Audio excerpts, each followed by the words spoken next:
लोक शिक्षण अभियान ट्रस्ट साहिबाबाद के द्वारा अगस्त क्रांति दिवस समारोह आयोजित किया गया, जिसमें बड़ी संख्या में लोगों ने भाग लेकर देश के अमर शहीदों को विनम्र श्रद्धांजलि अर्पित की।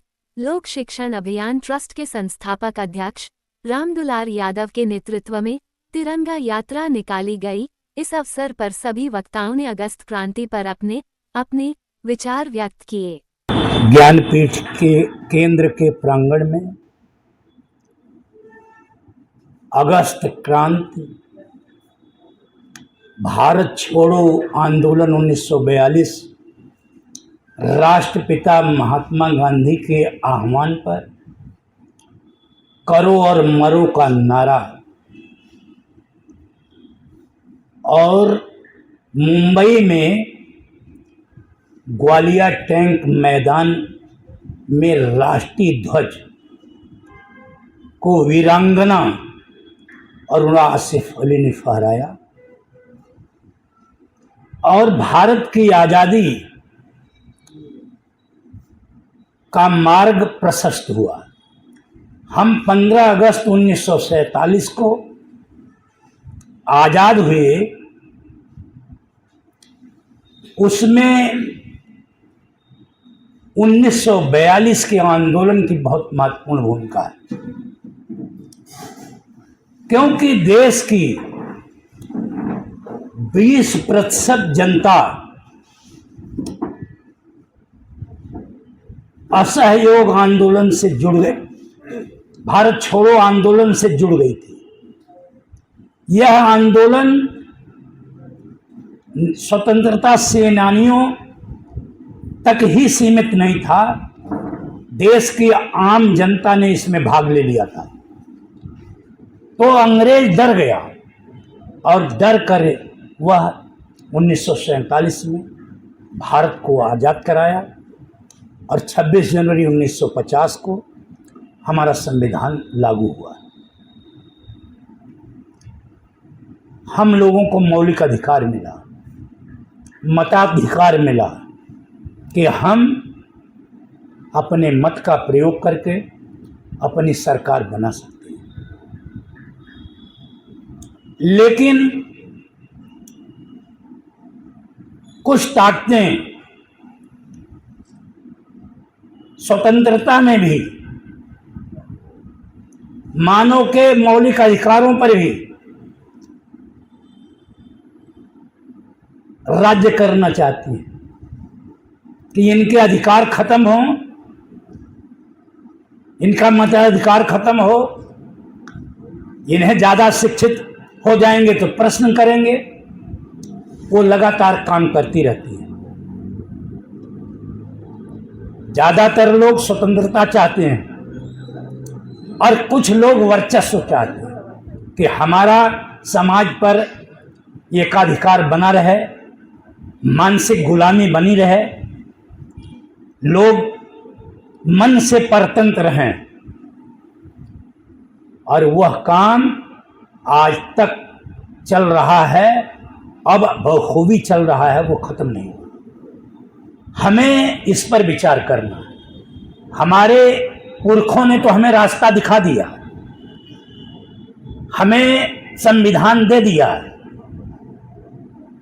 लेकिन उसकी रक्षा करना, उस पर चलना हमारा कर्तव्य है। अगर हम जरा सा विमुख हुए तो दुर्घटना हो सकती है। वर्चस्ववादी ताकतें, अधिनायकवादी ताकतें, प्रभुतावादी ताकतें आज भी काम कर रही हैं। हमें तैयार रहना है और शांतिपूर्ण तरीके से, सत्य और अहिंसा के तरीके से अपनी बात को लोगों तक पहुंचाकर उनकी काली करतूतों का पर्दाफाश करते रहना है। अगर हम इसमें चूक गए तो हम अपनी आने वाली पीढ़ियों को जवाब नहीं दे पाएंगे और वो प्रश्न पूछेंगे कि जब देश में ऐसा चल रहा था, लूट और झूठ का साम्राज्य था, शिक्षा पर आक्रमण था, चिकित्सा मिल नहीं रही थी लोगों को, अभिव्यक्ति की स्वतंत्रता का हनन था, मीडिया को अपने काबू में किया जा रहा था। तो क्या आप लोग सोए हुए थे? आप देश के जागरूक नागरिक थे। आपका कर्तव्य था कि आप जो अन्याय और अत्याचार था, जो नफरत और असहिष्णुता थी, उसके विरुद्ध आपको बोलना था, आपको आवाज उठानी थी, आपको आंदोलन करना था, जैसा आंदोलन समाजवादियों ने किया। जब कांग्रेस पार्टी के सभी बड़े नेताओं को गिरफ्तार कर लिया गया 8 अगस्त को, तो 9 अगस्त को समाजवादी कांग्रेस ने, कांग्रेस समाजवादी थी, आचार्य नरेंद्र देव जी ने उसकी अध्यक्षता किए थे, उसके नेतृत्व में ये बनी थी पार्टी। उन्होंने इसे संभाला और अंग्रेजों के, ब्रिटिश सरकार के छक्के छुड़ा दिए। सैकड़ों लोग शहीद हुए, हजारों लोग घायल हुए, DIR में बंद हुए, यातनाएं लाखों लोगों ने झेली, जेल गए, लेकिन झुके नहीं। पूरी जनता उनके साथ थी। हमें झुकना नहीं है। अन्याय और अनाचार अत्याचार के खिलाफ संघर्ष करते रहना है। यह आयोजन ज्ञानपीठ केंद्र पर इसीलिए होता है कि यहाँ पर जो महापुरुष का जन्मदिन, पुण्यतिथि, उनके व्यक्तित्व और कृतित्व के बारे में यहाँ बताया जाता है, जिससे हम उनके बताए रास्ते पर चलकर, उनके पद चिन्हों पर चलकर देश, समाज और व्यक्ति को मजबूत बनाने का काम कर रहे हैं। यही हमारा उद्देश्य है और इसी काम को हमें करते रहना है और संविधान को बचाना है, अपने मौलिक अधिकारों की रक्षा करनी है, जो हमारे पुरखों ने बताया है। इन्हीं शब्दों के साथ मैं ज्ञानपीठ का एक गीत है, उसे आप लोगों के संदेश है, उसे कहना चाहता हूँ और गुरुदेव से निवेदन है मेरा कि जरा इसे सुनना, इसमें कुछ त्रुटि हो तो आप। लोकतंत्र संविधान बचाना है, अन्याय अनाचार मिटाना है, अत्याचार अहंकार शोषण मुक्त समाज बनाना है, परिवर्तन लाना है भैया, परिवर्तन लाना है।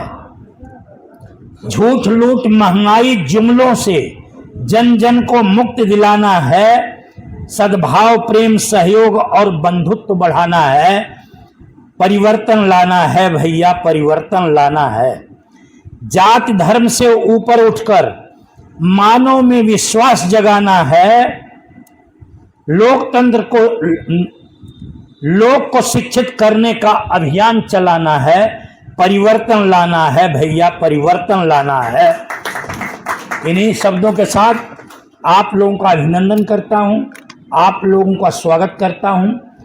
काकोरी के वीर शहीदों और क्रांतिकारियों को नमन करता हूं।